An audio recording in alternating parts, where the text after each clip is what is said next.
Yesterday, Damien Prince deleted everything off his Instagram and people were worried that he might be leaving all social media platforms for good. That video link is down below, but recently he sat down with his father and here's what he had to say. I mean, to be honest, like with that social media stuff, I need a break. You know what I'm saying? It's a lot of toxic stuff online, so I don't know, it's like out of sight, out of mind. So if I don't see that stuff, you know what I'm saying, like my mind can't be clouded with it. So it's like where your focus goes, your energy flows. So I'm still doing like YouTube, stuff like that, because like that was one of my passions, goals, and dreams. Like I want to be able to produce and publish stupid, crazy bangers. But a lot of people don't even know what be happening behind the scenes is like, we can't. Because if we do, we're gonna get hit with yellows, we're gonna hit with community strikes. Well, people don't know that. We never talk about that. If you get hit with a strike, you get 3 strikes, your channel's done. I don't know, like that's kind of depressing. Like what the heck is going on here? Like why would that even be associated with you taking your post down? And that's really got me really, you know, worried. And I should be. Especially when you didn't even respond to any of my messages. And I know you got them. I seen that you got them. I said I just been chilling, man. I ain't really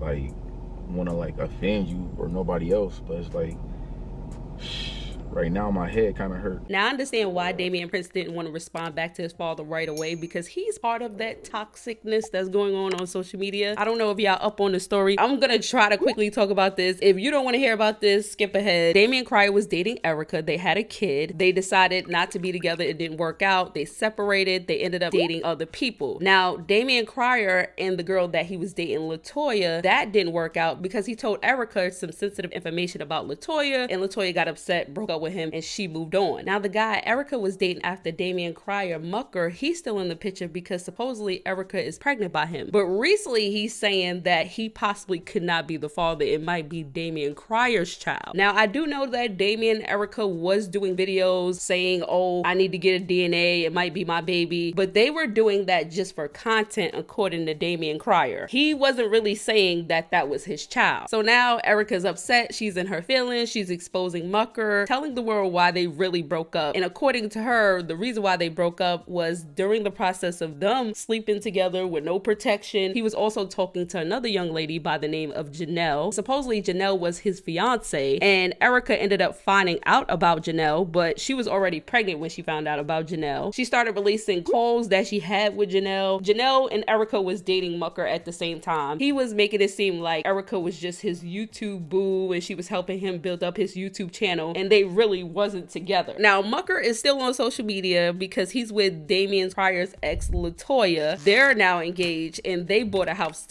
If it's a lie, it is. And this is why I really haven't covered it. But I understand why Damien Prince is like, I need to step away because there's too much going on. Because you got to understand, this is his father. People are coming to him. I'm pretty sure they're giving him receipts. But that's that on that. Let's move forward. Now, the TiTaylor girls actually did an interview recently and they were asked about Kayla Nicole and bundles, which they, you know, they touched on it briefly. Ty also spoke on ATL Jacob as well. Listen. Y'all feel like she stole y'all record? No, she said. No, it was a the record. No, the record was actually a playful record that me and her had cut in the studio, and the record was never supposed to come out because me and her had, like, you know, we just wasn't on good terms at the moment. But the record blew up. I knew it without was any promotion, without anything. Someone, I guess, recorded it from the live that we did. You know, put it on their own platforms, and it just took off. And I remember one day looking at it, and people just like, this y'all song, yeah, this y'all, you know, trying to figure out who, you know, who the artist, who the song belonged to. And I think it had like 300,000-400,000 or something, like already plays or views or streams or people dancing and stuff to it. So we ended up just going ahead and dropping it. No, we mended. Like, we had became back cool before the record release. The record was trying to come out way before then. Her team was reaching out trying to, but we wasn't on good terms. And I'm not no fake. I'm not finna sit next to no I don't like. Period. Is there any reason, like, can y'all say why y'all wasn't on good terms? Because she's just like, I mean, it's old now. It is what it is. Me talking about that ain't bringing me no money. So it's like, what's the point? Now, how was that studio session with ATL Jacob? Because that is so dope. He's lit. He's very, very talented. Yes, he is. And he's definitely the youngest in charge right now. Going crazy. Oh, good. Now, to hear the full interview, y'all make sure y'all hit that link down below. Support, subscribe. I love the podcast. It was a good interview, great questions. Now, recently, Tweezy came to the internet saying that Vaya stole his car, and they ended up going back and forth. Tweezy started exposing different things, saying that the reason why they broke up is because she's toxic and all this other stuff. Now, Vaya posted up a 30-minute video, and she exposed her truth. According to her, she said that Tweezy put hands not only on her, but the child, and that's why he's not allowed to see the kids, because Ali, the oldest one, doesn't want to be bothered with him. So Vaya doesn't want the baby to go over there by herself because she doesn't know how to talk. Ali does. So she feel like if Ali and the little one is together, then Ali can like kind of monitor the situation, tell her what's going on. So being that the oldest one doesn't want to go there, she doesn't feel protected. So that's why they're going to court to figure out like, you know, what's going on, which they recently did go to court. Vaya said that she has full custody. She said that Tweezy is able to see his child only, but under supervised visits. Now, Tweezy obviously got a problem with that because, you know, this is his daughter. He wants to be around his daughter, but Vaya is saying that he smokes around the kids. He puts hands on the kids. He's very violent. He's aggressive. Until they can come to an agreement, it's going to be pretty much like that. Now, when it comes to the car, because this is how all of this situation started, Tweezy said that he paid for the car. Now, it originally was Vaya's grandmother's car. Vaya's grandmother passed away, gave her the car. Tweezy said that he paid for the car in full from Vaya, and Vaya gave him the car. Now, Vaya said the reason why she took the car back is because, one, the car is in her name, and Tweezy recently got into a car accident. He also was running up parking tickets and fees on it and fines, and Vaya is the one that's responsible for it because her name is on the car. Now, Vaya said she didn't have a problem with giving him the car fully if his name was on it and he was the one getting the fines and the parking tickets and the car accident. Now, when it comes to this whole Vaya and Tweezy situation, I think Tweezy should go back to America, get a job, get his money up, save, and then come back to London with your own place, your own car, because right now he's living with somebody and eventually they're going to kick him out because he's not working. So, you know, you really can't give your daughter nothing right now if you're not working and you don't have the resources that you need. Now, let's talk about Amy and Mazi, because this was one of my favorite couple